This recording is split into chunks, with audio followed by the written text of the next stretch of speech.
डर, ऐसा डर, क्या जिम जाऊं तो मेरे को वेरिकोसील तो नहीं हो जाएगा, एक ही ऐसा डर।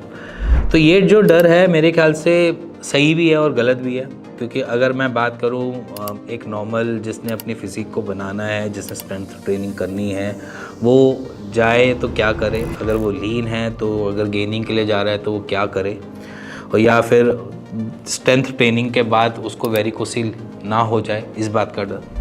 तो मैं कुछ चीज़ें आज की डेट में आपको टिप्स वाइज बताऊंगा जिससे आपके इस डर को भी काउंटर किया जाएगा।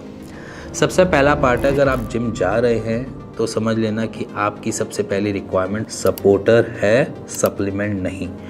सपोर्टर इसलिए क्योंकि जब भी आप स्ट्रेंथ ट्रेनिंग करते हैं तो आपकी कोर की मसल्स या कोर आपका हर एक वेट के साथ क्या करता है, टाइट करता है, और वो जो टाइट होता है उससे आप प्रेशर इंटरनली फील भी करते हैं, जिसका दो इम्पैक्ट पड़ते हैं, अपवर्ड डायरेक्शन, डाउनवर्ड डायरेक्शन में। और जब डाउनवर्ड डायरेक्शन में करता है वो आपकी वेन्स के ऊपर असर डालता है और आपकी वेरिकोसील होने की संभावनाओं को बढ़ा देता है, पहला।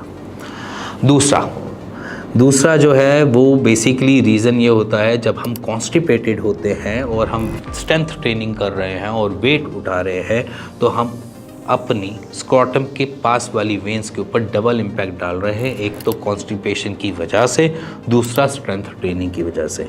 किसी भी एक जगह पे बार बार कैसी भी चोटें लगे वो अपने आप को अलग तरीके से रिप्रेजेंट कर देगी, ये एक नॉर्मल सी चीज़ है। अगर मैं आज की डेट में आपके एक ही जगह पे बार बार थप्पड़ मारता रहूँगा तो आज नहीं कल तक या परसों तक वहाँ पर इन्फ्लेमेशन आई जाएगी, तो सेम इम्पैक्ट आपकी वेन्स भी झेलती हैं। तो इसीलिए मैं कहता हूँ कि कॉन्स्टिपेशन को रिलीव करो, देन उसके बाद जिम ज्वाइन करो, ठीक है।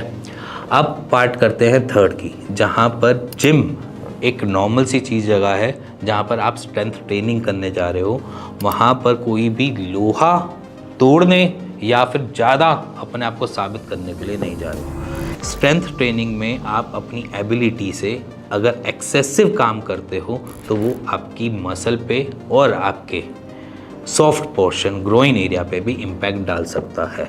तो मोस्ट ऑफ द पेशेंट्स जो भी हार्ट या फिर बहुत ज़्यादा रनिंग या फिर बहुत ज़्यादा बाइसिकल या फिर बहुत ज़्यादा स्ट्रेंथ ट्रेनिंग में इंडल्ज होते हैं, उनकी वेरिकोसील होने की संभावनाएं थोड़ी बढ़ जाती है। तो इसीलिए सपोर्टर पहनना मैंडेटरी होता है, और इसी के साथ डाइट पे भी कॉन्शियसनेस रखनी चाहिए।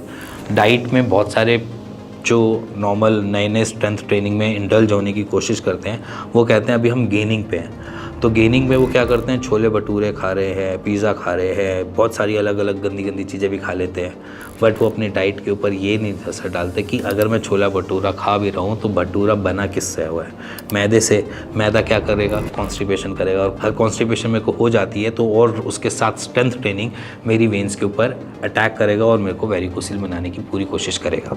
तो अगर ये सारी चीज़ें अगर आप समझ जाओगे तो आप शायद गेनिंग के टाइम पे ऐसी चीज़ें नहीं खाओगे जो आपको कॉन्स्टिपेशन करे।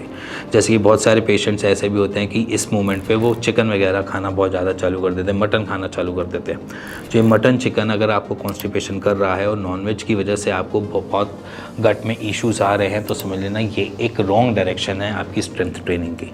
अगर आप अपनी स्ट्रेंथ ट्रेनिंग को समझ सकते हो तो ये समझो कि आपकी फ़िटनेस कितने मुकाम पर है। मुकाम पे मतलब कि आपकी फ़िटनेस, कि अगर आप स्ट्रेंथ ट्रेनिंग कर रहे जा रहे हो तो आप कितने अपने आप को रिफ़्रेशिंग फील कर रहे हो, रादर देन आप अपने आप को थका हुआ फील कर रहे हो। कोई भी एक्सरसाइज आपको रिफ़्रेशिंग फील करवानी चाहिए, वही एक्सरसाइज का मतलब है, रादर देन अगर आप बहुत ज़्यादा थके हुए हैं, बहुत ज़्यादा फटीग फील कर रहे हैं, वो एक्सरसाइज आपकी एबिलिटी से अबव जा रही है, जो आपकी बॉडी पे आज नहीं तो कल इम्पैक्ट डालेगी ही डालेगी। सो इसी के साथ आज शायद आपको थोड़ी चीज़ें समझ आई हों कि अगर आप जिम या स्ट्रेंथ ट्रेनिंग के टूवर्ड्स इंडल्ज होने जा रहे हो तो सपोर्टर पहनना ज़रूरी है, डाइट कॉन्शियसनेस अपने साथ हमेशा रखनी है, सप्लीमेंटेशन तभी चूज़ करना है जब कोई आपको कोई सीनियर ऐसा गाइड कर रहा हो जो आपके फेवर में हो, आपके अगेंस्ट ना हो।